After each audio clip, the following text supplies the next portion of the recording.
The first scream tore through the darkness like a shredded star, high-pitched and raw, and I realized immediately that it wasn't human. Not human at all. I froze in the corridor of the abandoned research station, my pulse hammering against the hollow steel walls, wondering what had survived the crash of the Helios on this forsaken asteroid.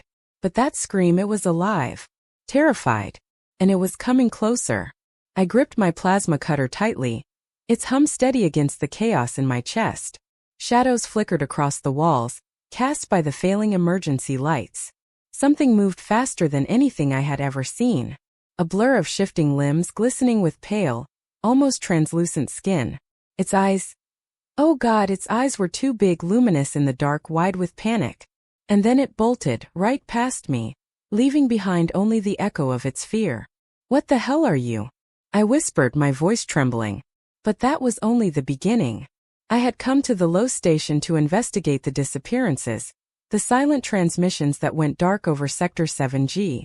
What I found instead was a terror I could barely comprehend. The station was a ruin, corridors choked with blackened debris, broken containment units leaking strange, acidic residue. And the alien, it was everywhere, and yet nowhere, fleeing from something I could not see. A metallic screech echoed from the observation deck above, followed by a series of low, guttural growls. My stomach dropped. That sound was not random. Something hunted it, and the hunter was patient, intelligent, and deadly. The alien's pace faltered as it rounded a corner. I could see the raw panic in its movements, the desperation, and I knew it was trying to survive. I stepped forward cautiously, every instinct screaming to stay hidden. And then I spoke softly. Hey, it's okay. I'm not going to hurt you. The creature froze mid-step, tilting its head as if weighing the words in some alien calculus I could not understand. Its body shivered violently, a silent scream passing through me. Then it darted again, faster than before, disappearing into a maintenance hatch that looked barely big enough to contain it. What are you running from? I muttered, following. But what I saw next changed everything. Through the narrow shaft I glimpsed the predator. It was enormous, skeletal in silhouette, with jaws that could snap through reinforced plating like paper. Its body shimmered with adaptive camouflage, almost invisible until the light caught its obsidian carapace. And it wasn't just hunting, the predator was studying, calculating, learning. Every motion of the alien, every terrified sprint seemed to feed its strategy.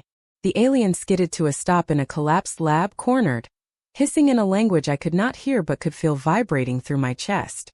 Its forearms flailed against the walls, claws scraping metal. And then it looked at me. Its eyes were pools of unfiltered fear. I did something I never imagined I would. I knelt, lowering my weapon, my voice almost a whisper. It's afraid, I said. I think it's just afraid. It hesitated, just for a moment, and in that moment I understood. The alien wasn't dangerous. Not really. Its panic was pure survival instinct, not aggression. And the predator, it thrived on that panic. But that was only the beginning. I remembered the containment pods earlier, the ones marked with quarantine symbols. Inside, I had seen remnants of experiments, the skeletal frames of creatures that didn't survive, DNA that shouldn't have been combined. Whoever had run this station had been trying to harness fear itself, weaponize it. And now, in the dim light of the collapsed lab, it became clear. The predator wasn't natural. It had been engineered. And it had been hunting my little alien for sport. I had to move fast. There was nowhere safe on this station, and every second I hesitated was another second for the predator to learn, adapt, and strike. The alien backed toward a ventilation shaft, hissing, its limbs trembling. I held out my hand. Come on, trust me.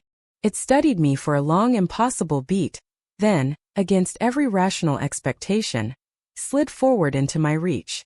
Its skin was cold, surprisingly fragile under my fingers.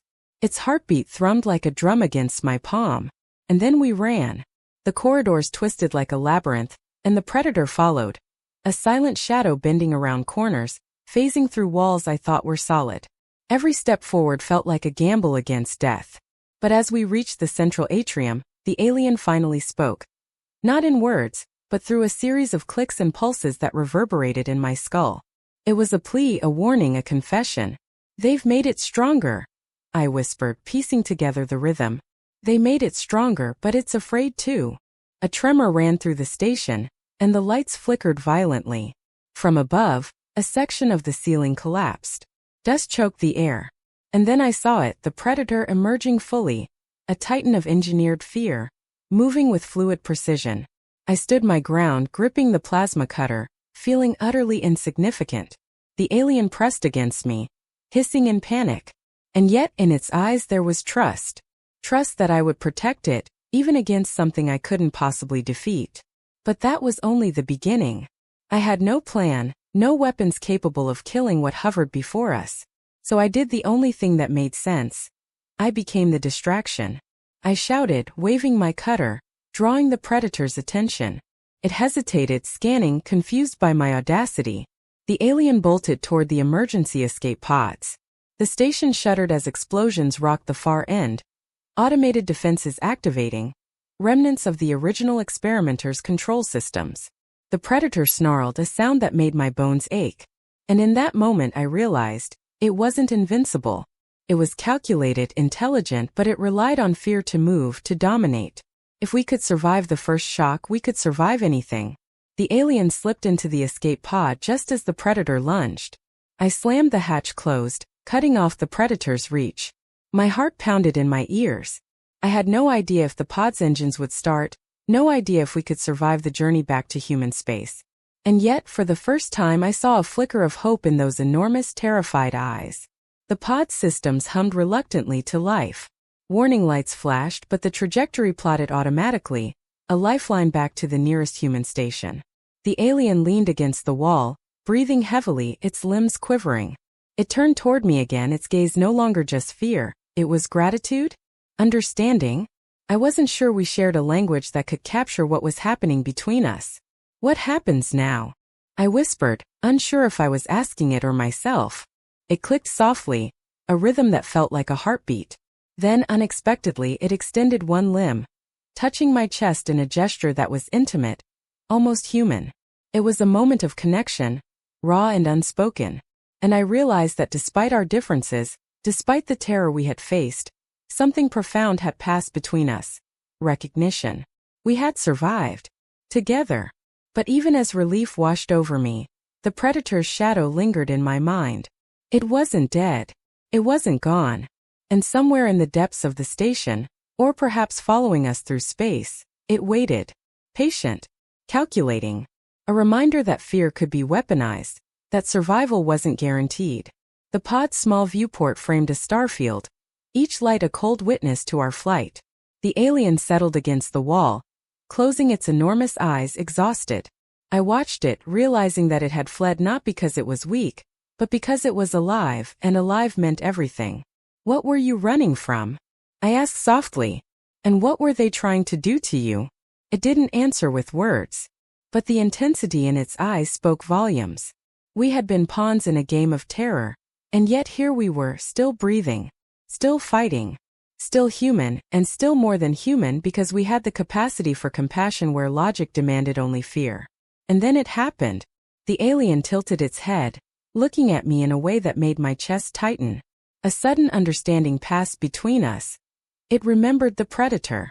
It would remember the fear, yes, but also the hand that did not strike it, the voice that whispered calm, the courage to protect it against impossible odds. The pod shuddered as it entered a gravitational field. Stars stretched into streaks of white. We were moving home, slowly, deliberately, away from the ruins of the low station. And as the alien leaned closer, touching the console, I realized that life, alien or human, was defined not by the predators we fled, but by the allies we trusted, the hands that held us steady when terror ruled the galaxy. I exhaled, a long shivering release. "You're safe now," I whispered. "I've got you." It made a sound soft, almost musical. A sound that could only be relief, only be recognition, only be hope. And in that sound I understood something fundamental. Fear could be paralyzing, yes, but fear could also be shared, understood, and conquered. Together. The pod's engines hummed steadily, the alien curled against the wall, and I let myself relax for the first time in what felt like eons. We had survived the predator. But more importantly, we had survived each other. And as the stars stretched around us, endless and cold, I realized the truth. Sometimes the bravest thing you can do is whisper, softly in the darkness. It's afraid, and hope that it listens.